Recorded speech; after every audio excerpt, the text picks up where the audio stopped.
صراط الذين أنعمت عليهم غير المغضوب عليهم ولا الضالين آمين صدق الله العظيم. Bref, voilà. Ça te dérange pas de la réciter une deuxième fois, s'il te plaît? بسم الله الرحمن الرحيم الحمد لله الرحمن الرحيم مالك يوم الدين إياك نعبد وإياك نستعين اهدنا الصراط المستقيم صراط الذين أنعمت عليهم غير المغضوب عليهم ولا الضالين آمين صدق الله العظيم. Bah, si tu pouvais allumer ta caméra, tu ferais quoi après avoir récité la Fatiha? C'est-à-dire mettre ma caméra et la réciter. Non, mais si tu mettrais ta caméra, tu ferais quoi une fois que tu as fini de réciter la Fatiha? Bah rien. Moi, je ferais ça. Attends. Non mais c'est pas grave. Non mais c'était juste pour prouver que genre je suis pas un charlatan qui vient sur le live de Alia et qui veut faire je sais pas une takia déguisée ou bref genre ce que je dis c'est vrai, je suis un ex-musulman bref et je parle de l'oppression qui est mise par les musulmans et ça c'est une réalité. Je parle de mon secteur d'activité et je parle de plein de secteurs d'activité aussi, il y a pas que la sécurité privée en France. Voilà quoi. Donc ça, c'est une réalité. Dans les commentaires que le deuxième verset est faux. Bah non.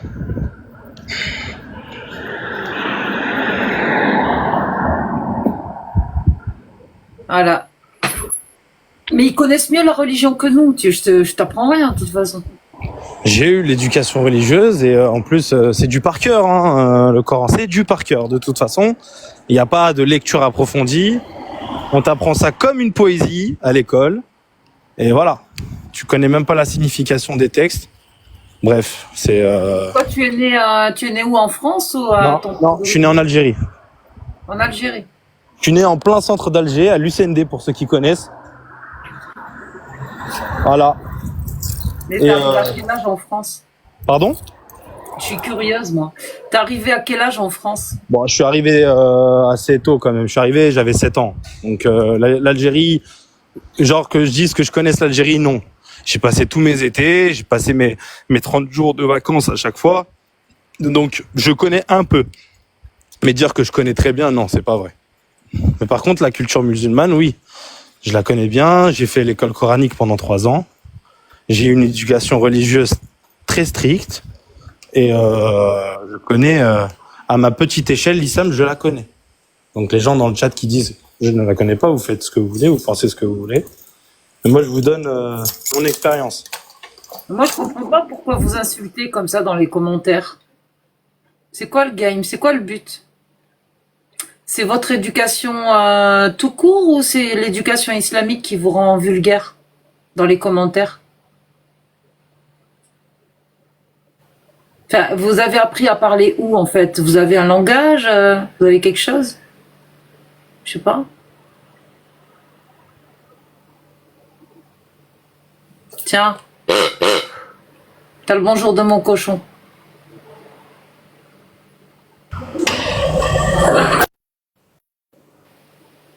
En tout cas, merci Ragnar de ton témoignage. Mais moi, ce que je te dis, si je te conseille, le problème c'est que je suis pas une bonne conseillère parce que je suis ultra provocatrice partout où je passe.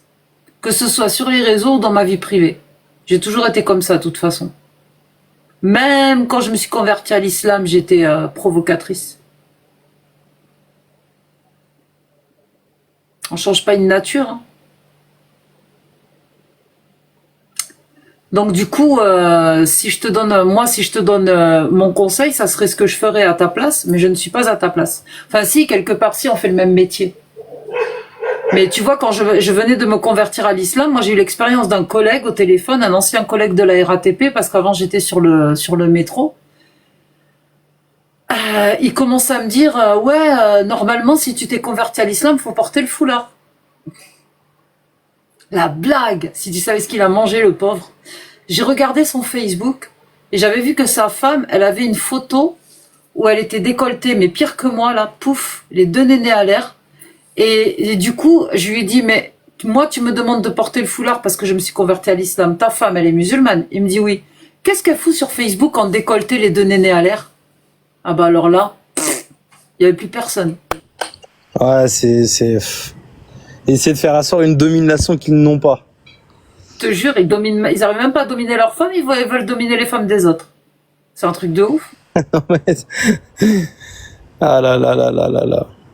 Non, non, mais en tout cas, voilà, c'était pas pour monopoliser le live ou quoi, tu vois. C'était juste pour avoir ton éclaircissement sur le sujet. Surtout qu'en plus, on vient un petit peu, à peu près du même monde, même si maître chien, c'est un autre métier.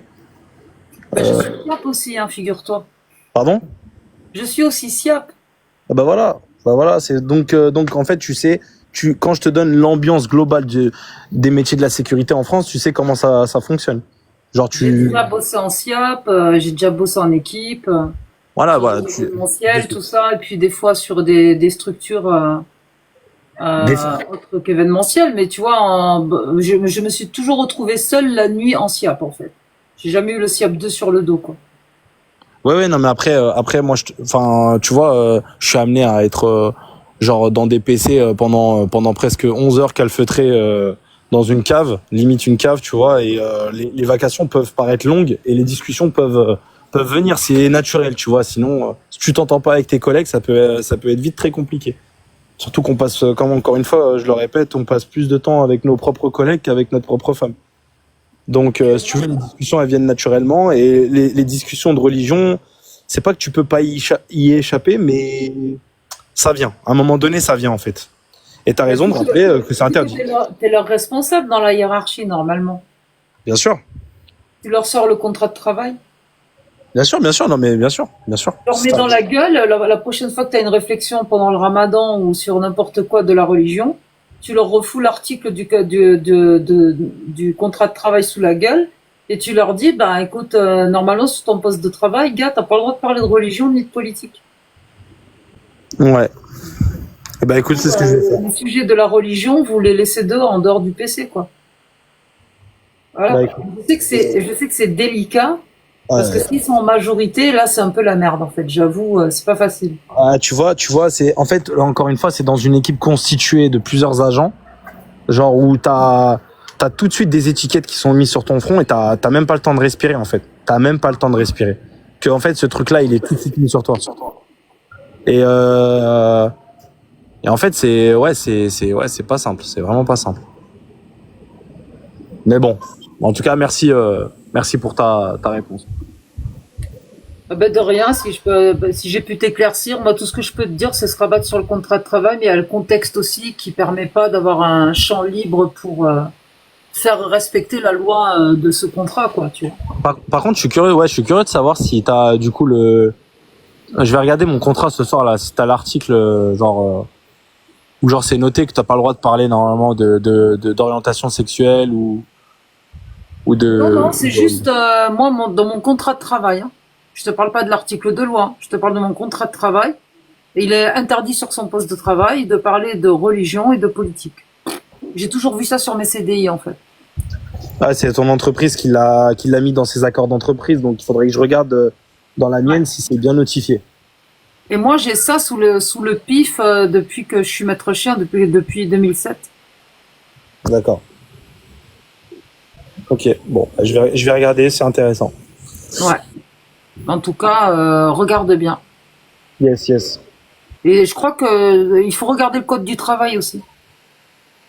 Bon, dans le code du travail, c'est sûr, hein, normalement, t'as pas le droit d'exposer ou en tout cas de donner de parler de ton orientation sexuelle. Toute opinion religieuse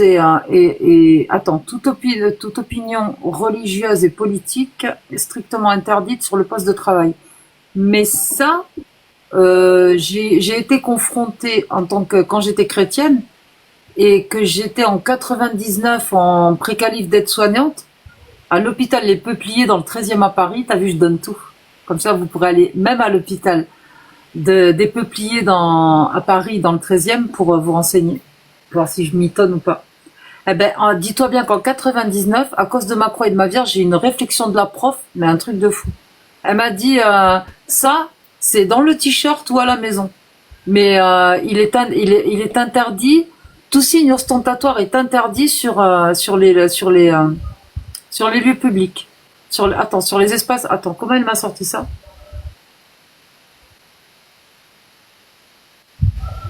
tout signe religieux et tout signe ostentatoire religieux est interdit au sein. Ah, aide-moi. Je perds mes mots. Attends, je regarde. C'est pas lieu, espace public, lieu public. En tout cas, dans l'hôpital, c'était interdit. Lieu accueillant du public. Espace public, je suis pas sûre.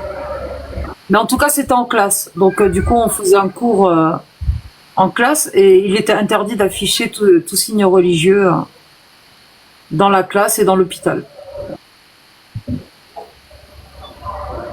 Nous, en tant qu'élèves, aides-soignants.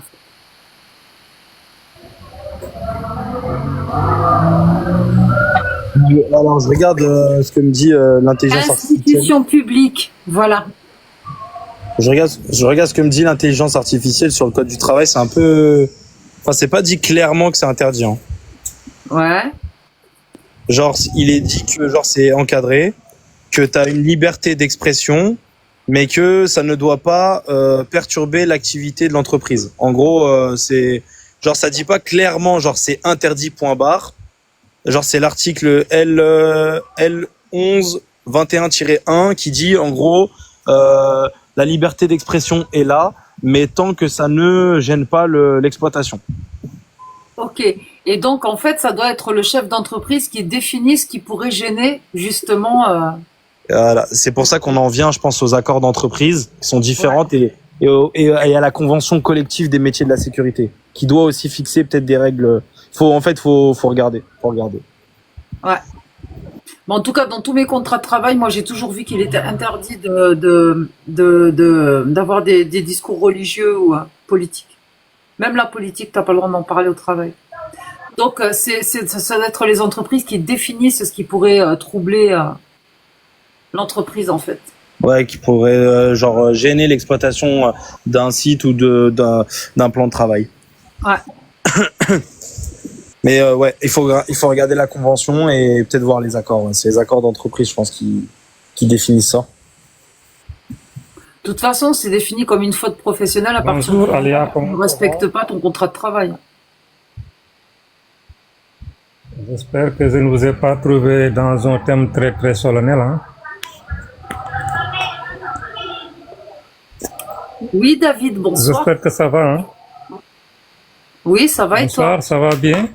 Ouais, et toi? Oui, ça va, ça va. Dieu merci, Dieu merci. J'aurais dû dire Alhamdulillah. Ah, Alhamdulillah. Tu connais cette formule? Alhamdulillah. Oui, je suis musulman, je remercie le bon Dieu, le Créateur, maître des cieux de la terre et maître de l'au-delà, du jour de l'au-delà. Tu sais que là, tu as perdu encore des secondes et tu dois perdre des minutes et des heures à t'adresser à un créateur qui existe peut-être pas. mais ça, c'est pas perdre mon temps, je serai récompensé. Ne t'en fais pas. Ah, d'accord. T'en fais pas, je serai récompensé. Donc, en fait, tu vas passer ton temps à t'adresser à Allah toute ta vie en espérant accéder au paradis, c'est ça? Espérer, non, j'ai la certitude, j'ai la foi. Donc, tu as la certitude d'accéder au paradis d'Allah. Si je suis le chemin qu'il a tracé pour moi dans son livre saint. Dis-moi, c'est comment le paradis en islam? C'est décrit dans le Coran, c'est beau. Il y a 7 niveaux. Il y a 7 niveaux, mais il faut parler du niveau. Lequel niveau? On parle du premier, du 6e, du 2e? Moi, mon objectif, c'est le Firdaus. Ouais, c'est le numéro 1, c'est le premier paradis. Oui, c'est le premier niveau, oui. Je souhaite que Dieu me fasse entrer dans son paradis. Firdaus, ça veut dire si j'ai envie de voir ma sœur, elle est au niveau 4 de l'ascenseur et que moi je suis au niveau 2, je fais comment pour la rejoindre? Je dois appuyer sur l'ascenseur? Ça, c'est les relations de ce monde. Ça, c'est les relations de ce bas monde-là. Je pense que les relations de famille, tout ça, une fois qu'on quitte ce monde-là, tout ça, c'est terminé. On commence une nouvelle vie. Oui, ma soeur, mon père, tout ça, selon le Coran, ça s'arrête ici. T'as pas répondu à ma question. T'as Dieu pas... nous dit que dès que dès que tu meurs, tu n'auras plus besoin de ton frère n'a plus besoin de toi, ton père n'a plus besoin de toi, tu n'as même pas le temps de tes parents. Hein. Tout T'as pas ça, répondu la à ma question, famille, mon tout frère. ça, l'argent, les relations. Mon frère, t'as Comment pas ça? répondu à ma question. Tu me dis de où se trouve ta sœur, à quel niveau? Ouais, voilà. Moi, par exemple, je suis jugé à la fin et je suis au niveau 2 du paradis. Genre, Oui. comment je fais pour rejoindre ma sœur qui est au niveau 5 ou au niveau 4? Parce que j'ai envie de la voir. Je dois appuyer sur C'est l'ascenseur? ça. Je t'ai répondu pourtant. Je t'ai dit que dans le Coran, il est établi qu'une fois qu'on meurt, toutes ces relations-là se rompent.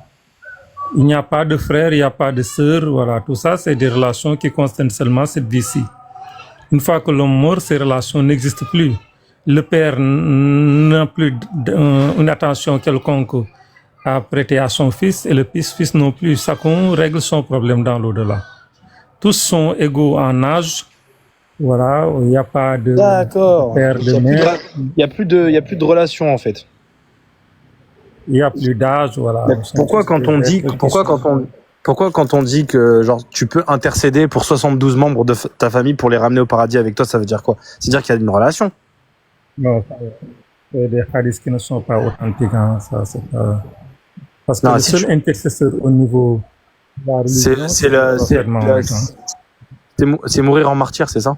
Le seul, Bah, quand tu non, c'est le meurs en seul martyr. prophète. Ouais, mais attends, Non, ça, dans la religion, quand tu meurs en martyr, tu as droit à quoi? tu as droit à la récompense qui t'est due, rien d'autre. Hein. Mais moi, Voilà, je vois t'as que droit. vous me croyez en Dieu, mais vous êtes toujours attaché à la religion, quoi. Attends, 2 secondes, réponds à ma question. Moi, je vois qu'il y a des gens qui, une fois qu'ils quittent les religions, ils tournent le dos à Dieu, mais rarement, hein, mais quand on quitte, on a toujours au fond de soi cette croyance que, mais j'ai fait le mauvais choix, est-ce que je vais quitter définitivement? Est-ce qu'il est possible pour l'homme de tourner le dos éternellement et pour toujours à la religion? Est-ce qu'il est possible pour l'homme de se débarrasser de cette obsession qu'il y aura l'au-delà? Je dis non. Les chrétiens, ils vont aller en enfer. Elle a quitté la religion. Elle a quitté la religion, elle est toujours là, attachée à la religion. Le centre d'intérêt de Alia numéro 1, c'est pas la danse, c'est pas les jeux, c'est la religion. Alia, tu es religieuse. Je te l'avais dit la dernière fois. Une fois, j'étais entré dans ton live, je t'ai dit que toi, au fond de toi, moi, c'est reconnaître les personnes. Je vois quelqu'un qui est religieux. Même si peut-être la colère, la douleur, la déception, tout ça peut-être t'a mis en colère, mais tu as au fond de toi l'amour de Dieu, tu es musulmane. Et tôt ou tard, tu vas revenir, ne t'en fais pas, tu es ma sœur en la foi. Et je sais que Dieu oui, un jour, Dieu va adoucir ton cœur, tu vas oublier tout ça et rejoindre et préparer ta vie future et avoir la salvation, parce que c'est ça seulement le but de notre présence ici sur terre, quoi. Sinon, ça n'a pas de sens. Ce que tu fais là n'a pas de sens, ça n'aboutit à rien du tout. La religion, c'est pas dur. La religion musulmane, c'est pas difficile. Tout juste prier 5 fois. Le Hajj, c'est par année. Le Ramadan, c'est 1 fois par année. C'est pas difficile. C'est 5 piliers seulement. Et le reste, tu attends la récompense et là, tu auras la salvation. Voilà, c'est ça. Écoute, David, je suis persuadée que tu es de bonne foi, que tu es quelqu'un de bien. J'entends que tu es quelqu'un de très gentil. J'ai beaucoup de respect pour toi. Maintenant, moi, je vais te poser une question. Si je retourne en islam, est-ce que je peux retourner en islam en mettant des conditions? Les conditions, oui, ça dépend de tes conditions. Alors, mes conditions, c'est simple. Quelles sont je suis contre le voile. Moi, je veux bien être musulmane, hein, mais je serai une musulmane contre le voile, contre ce qui a marqué dans le Coran comme couper la main des voleurs. Oh, ton là, il va enfreindre la politique d'exploitation. Ben, j'ai dit que j'étais contre le voile, ça va pas ou quoi? Mais il a rien fait, le gars. Pourquoi vous l'avez signalé? C'est une dinguerie. Qu'est-ce qui s'est passé?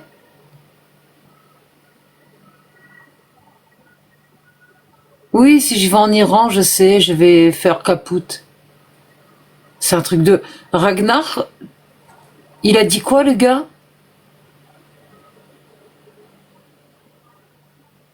Allô, Ragnar? Oui, désolé, je suis là. Il a dit quoi, le gars? Je comprends pas, moi, j'ai pas suivi ce qu'il a dit. Et apparemment, il est accusé d'avoir fait de l'exploitation sexuelle. Ah bon? Ouais. Discours d'exploitation sexuelle, je sais pas quoi. Bah, je sais pas, en tout cas, je sais pas. En tout cas, il avait un bouton SOS sur sa photo de profil, je sais pas, peut-être il appelait à l'aide, hein. Fallait peut-être l'aider, ce monsieur, mais il m'a pas laissé le temps.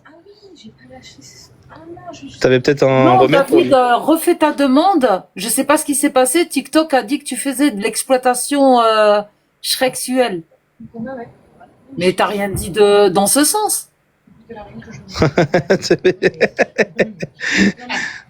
Par contre, il faut qu'il me réponde sur les 72 membres de sa famille qu'il va intercéder pour les ramener au paradis avec lui. Enfin, s'il serait amené à partir dans l'au-delà en martyr. Ça, c'est la condition. Ah, c'est peut-être parce qu'il a parlé du paradis d'Allah.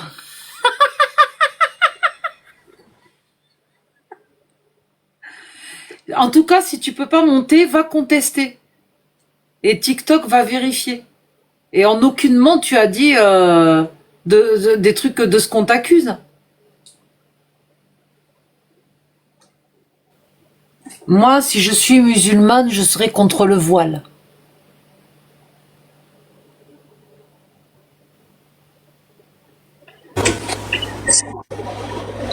Salam alaikum. Wa alaykoum salam. Alaikum salam wa rahmatullahi wa barakatuh. Ouais, donc du coup, pourquoi vous critiquez l'islam? Bonne question. Et pourquoi pas? Bah, l'islam, c'est une religion de paix. Nous avons le prophète le plus intelligent qui a prédit des choses qui se sont réalisées et tout. Donc, il y a tout pour soutenir l'islam, mais malgré ça, vous critiquez l'islam, hein, vous dénigrez l'islam. Donc moi, je veux savoir pourquoi. Qu'est-ce qui te dit qu'on dénigre l'islam? Bah, vos lives, à chaque fois quand je vous entends parler, vous critiquez mon prophète Momo chéri, quoi. C'est quoi, c'est le cochon sur le Coran qui te dérange? Bah, pas nécessairement, mais vous n'avez pas encore répondu à ma question. Pourquoi vous critiquez mon prophète Momo chéri? Mais toi, t'es en train de troller, toi. Mais non, je troll pas, je suis musulman. Ça fait 2 semaines que je me suis converti à l'islam. Bien sûr. Et tu l'appelles Momo chéri. Bah, c'est ma Momo chéri, quoi. Je l'aime, moi. Bien sûr, tout à fait, ouais. Et, Je suis amoureux. et, Je suis Marie en, amoureux. et Marie en string, tu connais? Je te crois pas, Jojo. Jojo, Bah, je te crois pas. bah, c'est vrai, moi, ça fait 2 semaines que Vas-y, récite Surat al-Fatiha. Pourquoi vous critiquez l'islam? Vas-y, récite Surat al-Fatiha, c'est la base. Ben, du coup, moi, je peux t'expliquer pourquoi je me suis converti. Qu'est-ce que m'a convaincu dans l'islam? Moi, je peux tout vous raconter. L'islam, c'est la religion Toi, tu es en de paix. train de tricher. Tu n'es pas musulman. Je suis un musulman, mais je peux vous expliquer pourquoi je me suis Tu converti. te fais passer pour un musulman pour faire un débat, mais le problème, c'est que tu es en train de faire perdre du temps. Non, Et en plus, c'est irrespectueux vis-à-vis des vrais musulmans. non, mais je peux vous expliquer pourquoi je me suis converti à l'islam.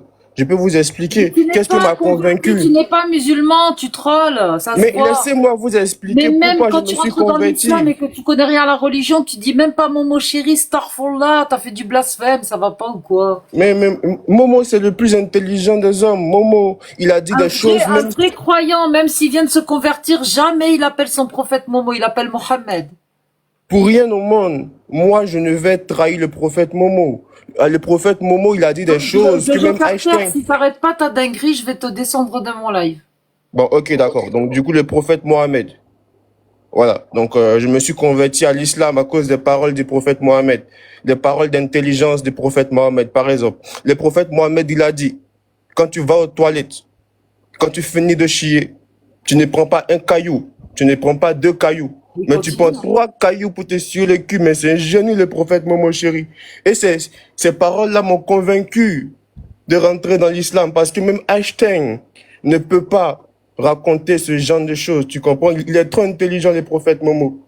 Jojo Carter, Oui, Alia. dis-moi, t'es kémite? Moi, je suis un athée, ni Dieu ni maître. Athée, ni Dieu ni maître. Enfin, Exactement. t'as accouché, c'est pas trop tôt parce que là, ça devenait long, hein. Bah, le prophète Momo, c'est le plus intelligent des hommes, hein. T'imagines 3 cailloux, pas un caillou, pas 2 cailloux, mais 3 cailloux, putain. Ah, c'est un My génie, le God. mec. Ouais, grave. Je kiffe les cailloux. Ah bah, j'aurais bien testé, j'aurais bien voulu tester aussi, mais malheureusement, je vis pas dans le désert, moi. N'empêche, je me suis déjà retrouvée dans un inconfort. Il fut un temps quand j'étais à l'armée. Ah ouais, tu as été à l'armée, toi? Ouais. Ah, c'est bien ça. C'est pas avec des cailloux qu'on se torchait le... Bon, on n'avait pas envie de se l'abîmer, le trou de balle, quoi. Ah bah, j'imagine, le prophète Momo, il devait avoir un cul de balle, un trou de balle vraiment dur, quoi, Non, mais en t'imagines? vrai, dans le désert, il y a pas autant de feuilles que tu peux trouver dans une forêt, tu vois. Mais quand même, Ah, trois je cailloux, vous c'est suis, abusé. je vous suis Mais, pas là. Jojo, t'es vraiment musulman? mais Non. attendez, moi, j'arrive pas à Oui, comprendre, il tu a vois. été. Pourquoi pas un caillou? Pourquoi pas 2 cailloux? Mais 3 cailloux, t'imagines? Genre, j'arrive pas à comprendre la dinguerie, quoi. Bah, c'est juste que bah il vivait. Ouais, je sais pas comment expliquer. Hein. Bah, après, il est quand même monté sur un âne pour diviser la lune, quoi, tu vois. Non, c'est pas comme ça. C'est pas la vraie histoire. Ah, c'est pas la vraie histoire? Ah bah, C'est pas avec L'ascension, El Bourak qu'il a fendu la lune en deux. C'est deux histoires différentes. l'ascension ah, nocturne, tu veux dire? exactement. Bah, il a atterri dans une autre mosquée, mais je me souviens plus le nom de la mosquée, mais c'est à Jérusalem, je crois. Ben, c'est à l'Aqsa, la mosquée Ouais. qui n'existait pas. C'est ça, exactement. Ah. En Alors tout en cas, fait, ce moi, qui se passe, oui, je vais vous raconter la blague du El Bourak parce que je la kiffe et je l'adore. Mais celui qui la raconte très très bien, c'est notre cher Ali Baba, le grand imam de France. Mais je vais vous la réciter quand même. Hadith Sahir. Ok? Yo. Oh, Nizuka, il dit yo. Donc en fait, Mohamed, il est monté sur son El Bourak. Bon, apparemment qu'il y avait une tête d'humain, peut-être une tête de meuf, je sais pas. Le corps d'un cheval, c'est ça? Bon, il avait des ailes en tout cas. Mais apparemment, je crois qu'il était tout petit petit. Enfin bref. Et en fait, de la Mecque à Jérusalem, en 2 secondes, il a fait le voyage. Pouah, tellement que le El Bourak, il est trop rapide. Ensuite, il attache son El Bourak à l'anneau sur le mur de la mosquée d'Al-Aqsa qui n'existait pas. Ça, c'est trop fort, j'adore. Ensuite, il va voir les prophètes apparemment qui étaient en train de bouffer, d'après ce qu'on m'a rajouté dans l'histoire. Bon, ok. Il dîne avec les prophètes et tout ça. Ensuite, il hisse l'échelle pour grimper les 7 cieux. Et à chaque cieux, il va rencontrer un prophète. Donc, j'ai pas tous les prophètes dans l'ordre, en fait, et lesquels il rencontre. Mais en tout cas, il va voir tous les prophètes. ok. Et ensuite, au sixième cieux, il va chez Moïse. Toc toc, ouais, c'est qui? C'est Moïse, c'est Mohammed. Et donc là, il fallait qu'il aille négocier avec Allah, parce qu'il y avait 50 prières à faire et c'était beaucoup. Donc du coup, il va voir Allah pour descendre les 50 prières, parce que ça faisait quand même beaucoup 50 prières, ils vont rien foutre les mecs. T'imagines, là, ils se prosternent 50 fois par jour. C'est bon, le monde ne tourne plus, quoi. Faut bien aller bosser, faut piller des caravanes et tout, faut faire des trucs. Mais Donc, moi, je pense que du si coup, Allah avait attends, demandé... je finis Ok, l'histoire, vas-y, s'il te ok. plaît, me coupe Ok, pas la vas-y. parole. Ok, Je finis. désolé. Coupe ton mic. Alors en fait, ce qu'il fait, c'est qu'il fait des allers-retours 5 par 5, ok? Jusqu'à descendre à 5 prières. Je vais vous éviter l'aller-retour. Et moi, je me suis demandé, en fait, ce Mohamed, là, il doit avoir des mollets de footballeur, le gars. Parce que pour faire tout ça à 7 cieux, c'est énorme, hein. Donc du coup voilà. Donc il a parlé avec Allah, mais il y a d'autres détails quand il arrive pour parler avec Allah, il voit pas Allah en fait, pas directement. C'est une histoire avec un arbre et tout, j'ai pas très bien compris. S'il y a quelqu'un qui pourrait raconter l'histoire mieux que moi. En attendant les gars, si vous avez 5 prières par jour, c'est grâce à Moïse. Eh ouais, parce que c'est Moïse qui a envoyé Mohammed parler à Allah 5 par 5 hein. Donc ça a commencé par 45, 40, 35, 30, 25, 20 15, 10, 5. Donc le gars fait les allers-retours tous les 5 hein, pour négocier avec Allah. Voilà. Pourquoi vous faites 5 prières? Hadith Sahih. J'ai fini. Maintenant, la lune fondue en deux, c'est une histoire de passe-passe. avec les mains du prophète qui se baladent dans les manches et une baguette magique comme ça, comme une baguette. Tout que j'ai fendu la lune en deux. Coucou, vous l'avez vu? Non, je l'ai pas vu. Voilà, un truc bizarre quoi. Mais le mieux, c'est d'aller voir sur mon profil. Ali Babal raconte mieux l'histoire que moi. En tout cas, c'est deux histoires différentes. Est-ce que tu me rectifies, Ragnar ou Jojo Carte sur ce hadith?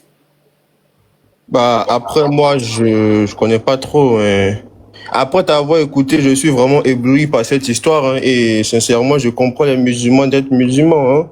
Quand tu écoutes ce genre d'histoire, tu vois la puissance de ton prophète, quoi. Et sincèrement, après t'avoir écouté, je suis dans l'optique de me convertir à la religion musulmane, hein. Ma femme. Ah, machallah, parce que c'est vraiment touchant. T'imagines, il a passé tout son temps à parler avec Allah pour qu'on ait 5 prières. C'est vraiment un homme bien, le prophète. Donc, merci beaucoup pour cette histoire et je pense que je vais me convertir car je pense que cette histoire est vraie. Voilà, je Et crois. Ragnar, t'en penses quoi, toi?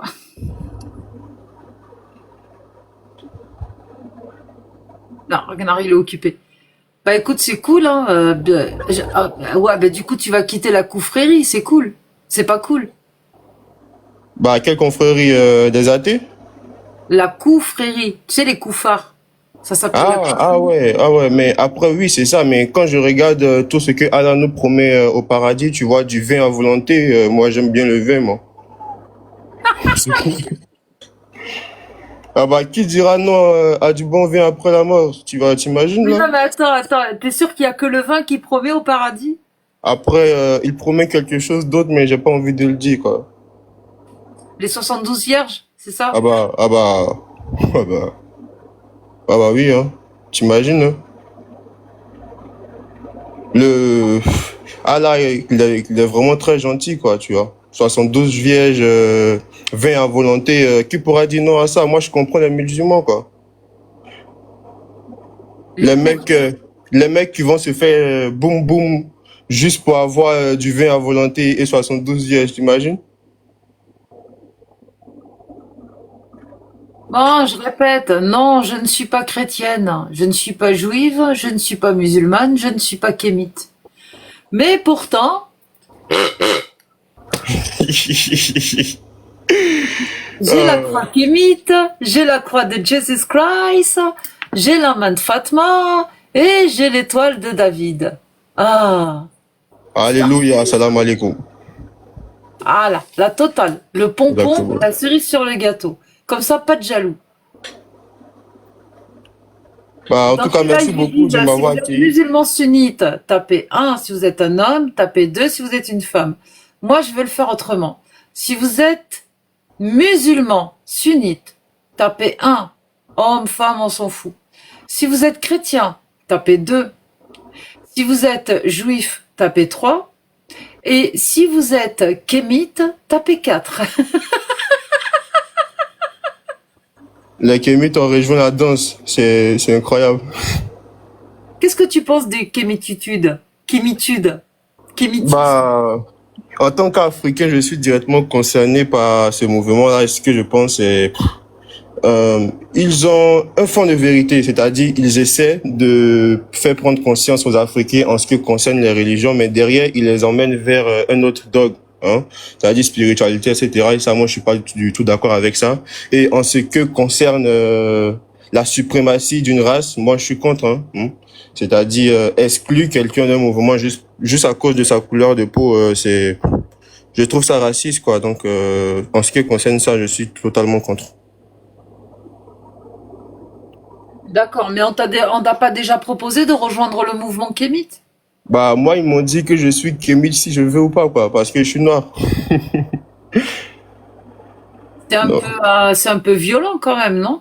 Ah bah, après, ils disent kémite veut dire noir, mais quand tu écoutes la définition qu'ils donnent après, ça fait peur, quoi, hein.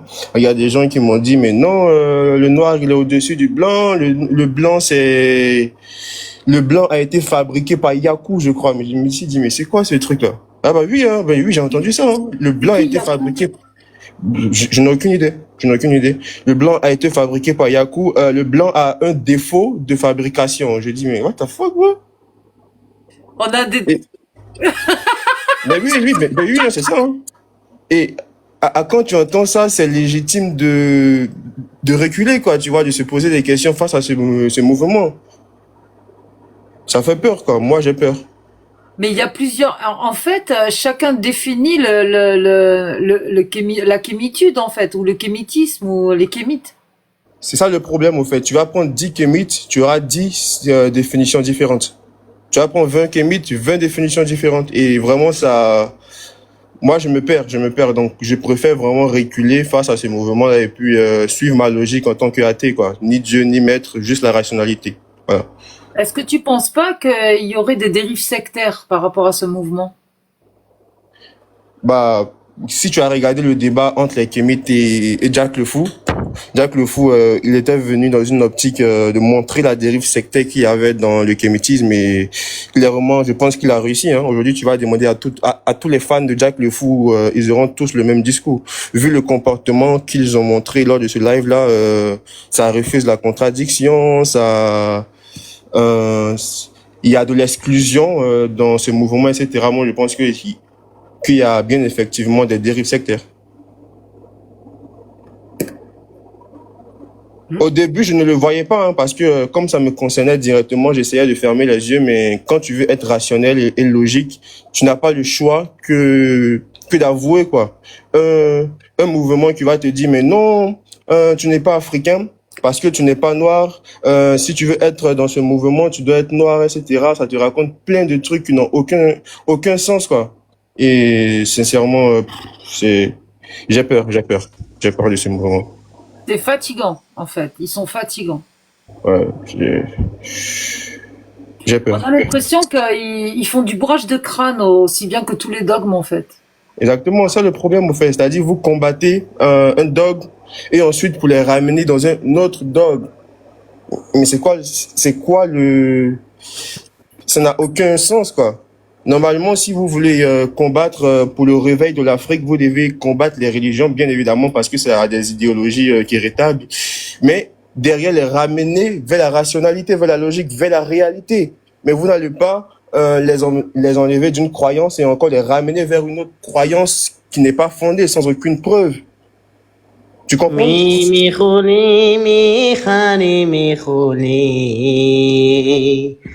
Il fait combien Tel Aviv, gros salope? C'est un malade, le mec.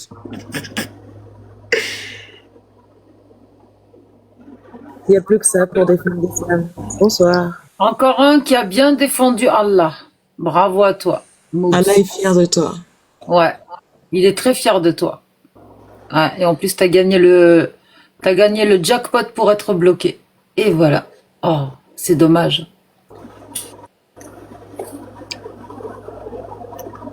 Maintenant, Alia, moi j'ai une question pour vous. Qu'est-ce que vous pensez du kémétisme?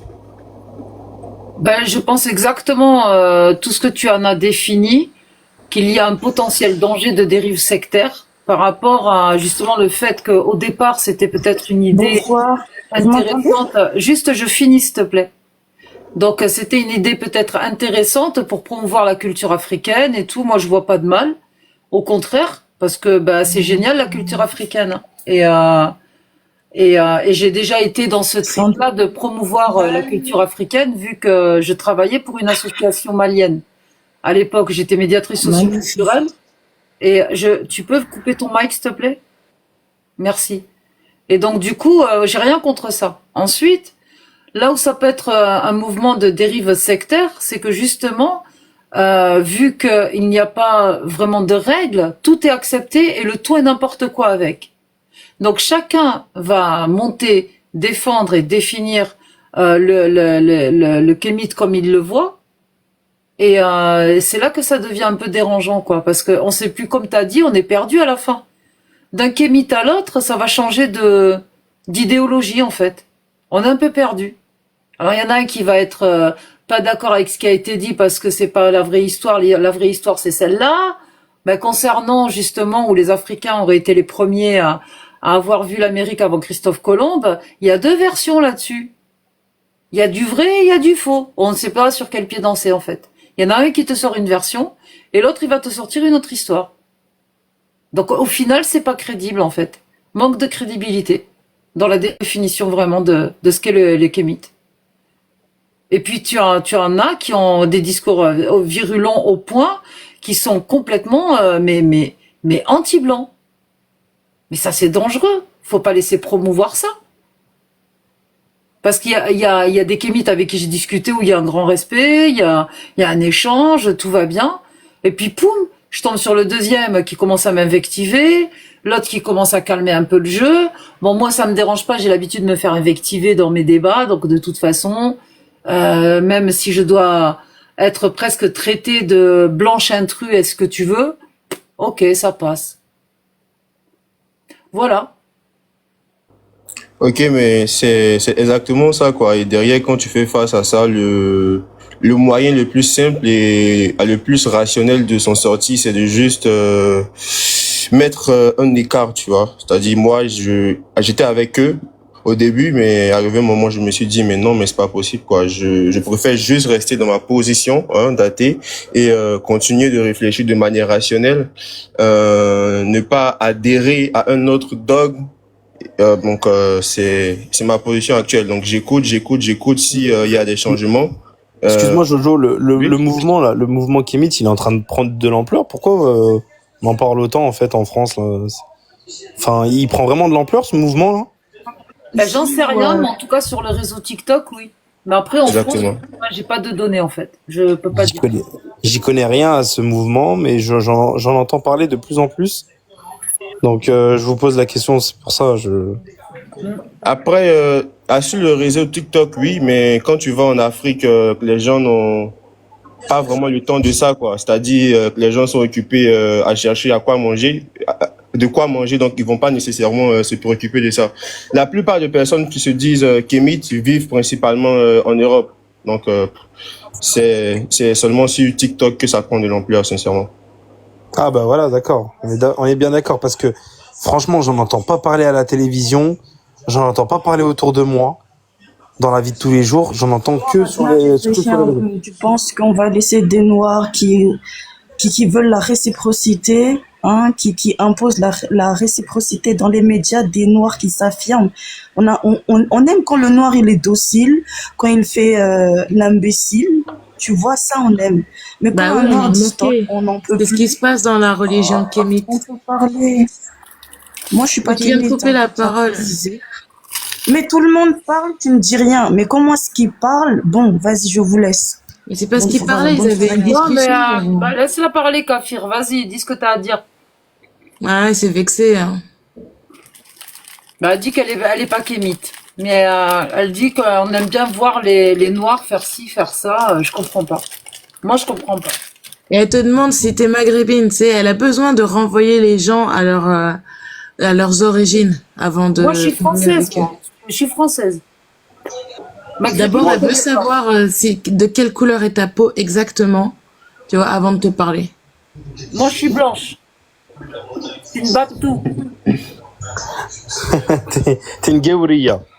Je suis une Gaouria et en plus, même si je suis un peu bronzée, j'ai le cul blanc, t'inquiète. À quoi que, depuis que j'ai ma terrasse bien calfeutrée, c'est vrai que j'avoue, je bronze à poil. Donc du coup, le cul blanc, c'est un peu raté. Mais bon. Rien que l'été, en fait, je suis un peu plus bronzée. Mais sinon, l'hiver, je suis une vraie Babtou. Tu vas avoir des problèmes avec les gourous kémites si t'as le cul Renoir. On va vraiment te prendre pour une kémite si on te croise comme ça avec un cul de Renoir. Donc c'est une secte qui commence à arriver, c'est ça? Oui, ça fait quelques années déjà. Enfin bon, il se base sur le complotisme. Sur YouTube déjà, il y a ça. Je suis déconnecté de la réalité. Je vous jure, hein, j'en entends parler là depuis quelques temps, mais pas des années. Hein. Mais tu connais le New Age? Non. Tu connais pas le New Age? Bah alors là, du coup, c'est sûr que t'allais être loin de connaître cette secte kémite, parce qu'il se base aussi là-dessus. Et c'est le New Age, du coup, c'est pour tout le reste de la planète, ceux qui ne sont pas noirs. C'est la même chose. Voilà, la seule chose que j'ai vue, c'est que kémite vient du mot kémet, qui veut dire terre noire, si je me trompe, c'est ça? Ouais, apparemment, mais Le New Age, c'est des gens qui sentent les vibrations, le cosmos, Ah, tu vois tout ça, quoi. Ça, c'est des témoins de Jéhovah de Wish, c'est ça? un peu, ouais. Sauf qu'il n'y a pas de religion, il n'y a pas de Dieu. On est les créateurs, on est nos propres créateurs. Et tu attires le bien si tu fais le bien. Et tu attires le mal si tu fais le mal. Oui, et puis si tu as des vibrations négatives, forcément tu vas attirer le mal. Vous avez déjà rencontré des sataniques sur TikTok? Ouais, Ouais, spicy. trop rigolo. Non mais, sérieux? Ouais, ils sont trop marrants. Les mecs, c'était ouf.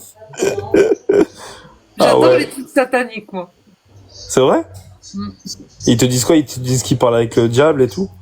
Non, pas du tout. C'est que eux, ils ont une vue qui est plus humaniste que les trois dogmes réunis, quoi. C'est un truc de ouf. Ils sont, en fait, le satanisme, si tu regardes vraiment la définition de la religion satanique, elle prône plus l'humanisme que les religions elles-mêmes. C'est un truc de ouf. Il y a, comment elle s'appelle, Spacey, qui m'avait lu justement des versets sataniques. C'était une dinguerie. Putain, mais qu'est-ce qu'il y a de la tolérance? Mais tu fais ce que tu veux, t'es libre en fait. Lui, la religion satanique, c'est voilà, les êtres humains sont libres, c'est un peu l'anarchie en fait. C'est un peu la définition de l'anarchisme. Non, mais c'est ça, parce que même quand tu prends la Bible, Satan, à aucun moment, Satan a fait du mal. Bah oui. Exactement. Quand tu lis la Bible, c'est Dieu qui fait que pragmatiser les gens, qui autorise l'esclavage, qui fait que des dingueries. Mais derrière Satan, le seul crime qu'il a commis, c'est d'inciter les hommes à manger le fruit de la connaissance. C'est tout. Le fruit de la connaissance, se faire du bien quand ils en ont besoin. La fornication n'existe pas dans le satanisme. Amen. Couper la main d'un voleur n'existe pas dans le satanisme. Amen. Qu'est-ce qu'on peut dire encore? Après, je t'avoue que bon, je me suis pas trop penché sur le sujet du satanisme, mais genre les rituels qu'ils font et tout, ça fait peur un peu quand même, hein. Non? Après, les rituels sataniques, c'est divers et varié. Moi, je connais pas. Ouais, j'ai vu des vidéos, ça fait flipper un peu. Tu vois des gens avec des tuniques blanches dans des grottes et tout, genre, tu vois, genre Moi, si c'est un... c'est bizarre un peu quand même. Je connais pas du tout le milieu, en fait. Si tu regardes le satanisme d'où ça vient, tu verras que ça n'a aucun rapport avec ce que tu viens de décrire. Donc du coup, est-ce que les gens qui font ça se décrivent eux-mêmes comme sataniques? Je ne crois pas. Ouais, après moi j'en ai pas encore croisé sur TikTok, c'est pour ça que je vous posais la question et je savais pas que ça existait, genre des gens qui montent des lives et tout, qui parlent de ça genre de manière libre et je sais pas, j'ai pas encore vu ça en fait. Mais ça serait intéressant, justement, qu'il y ait des lives sataniques. Bah, il suffit de chercher, il doit y en avoir. Mais de ouf, mais j'en ai pas Je trouvé monte encore. dedans. Ah, moi, je vois un live satanique, je monte dedans. Ah bah moi pareil, mais je suis pas encore tombé dessus. Non, mais tu vas trouver des sorcières kémites qui font bouillir de l'eau avec des pâtes de poulet dedans. Ça peut se trouver. Hein. Ou même chez les musulmans aussi. Les gens qui disent aider les gens qui sont possédés. C'est la même chose, hein, au final. Il y a un truc que j'ai jamais compris dans l'islam. Genre j'ai une petite anecdote. Je sais pas, vous allez peut-être me donner l'explication. Moi je l'ai pas trouvé. C'est un truc tout bête. Mais quand j'étais petit, je me souviens avant de faire ma prière, du coup. Enfin quand j'étais petit, j'avais quoi? Je devais avoir 11 ans. Je faisais le wudu. Du coup, je me nettoyais. Et j'ai pété. Et mon père, il me regarde, il me dit allez, c'est reparti, tu te relaves les pieds, tu te relaves le visage, les oreilles et tout. Et après, tu sais, en réfléchissant bien, genre, j'ai pas trouvé ça logique. Je sais pas ce que vous en pensez. C'est pas logique, en fait. Parce qu'en fait, genre, tu t'es plus impur, genre, je sais pas, tu t'es nettoyé dans tous les cas. Le truc, il est sorti de tes fesses, il est pas sorti de ton pied. Oui, ou mais Ragnar, en fait, il fallait définir si c'était un P, ou alors si c'était Iblis qui t'avait tiré les poils de cul.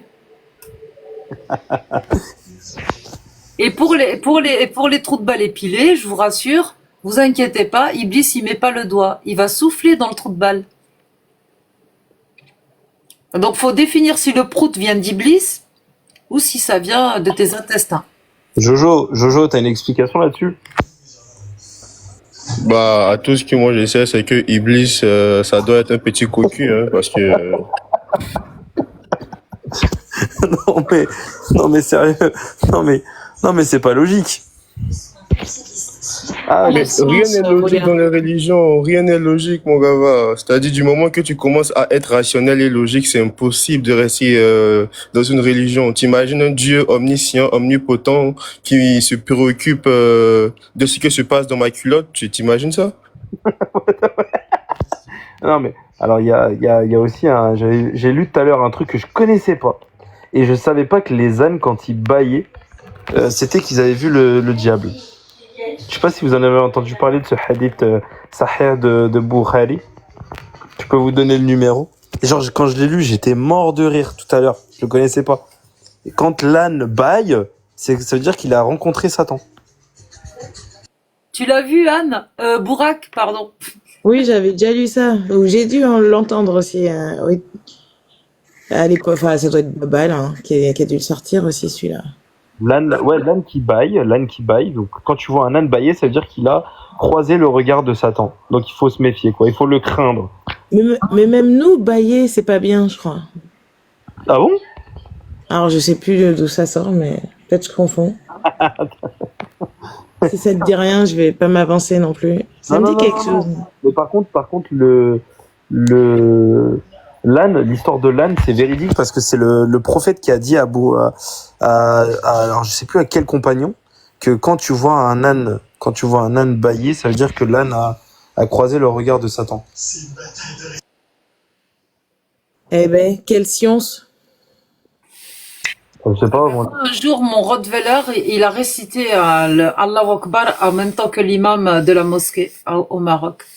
Vous me croyez ou pas? Bien sûr. Non, mais je connais mon Rot. Hein. C'est juste parce que ça lui cassait les bonbons d'entendre 5 fois par jour Allahu Akbar. Sur le balcon, il a fait un concours de celui qui gueule le plus fort. Il a fait Aouh pendant le Allahu Akbar. Je pense que c'était pour dire à l'imam ferme ta gueule. Et quand tu regardes quand même. À force d'entendre Allahu Akbar, le chien il s'est peut-être dit c'est un appel ou aou aou. Oh, t'es pas gentil, Ah je sais pas. En tout cas, il était fort le chien. Vous avez remarqué quand même que l'âne est un animal prédominant dans les rites islamiques. Hein. C'est un animal qui est souvent cité et qui est très important. Il y a beaucoup de hadiths sahih qui parlent de l'âne. Hein. Très très important cet animal. À noter. Oui, c'est l'animal fétiche du prophète. Il avait son bourak. Et le douldoul aussi, faut pas l'oublier. Le douldoul, il était tout petit et puis c'est ça. Ouais. Il devait être tellement élégant sur ce douldoul. Bon, ils ont même sorti le hadith que je peux vous donner, où l'antichrist, donc le Messie Dajjal, va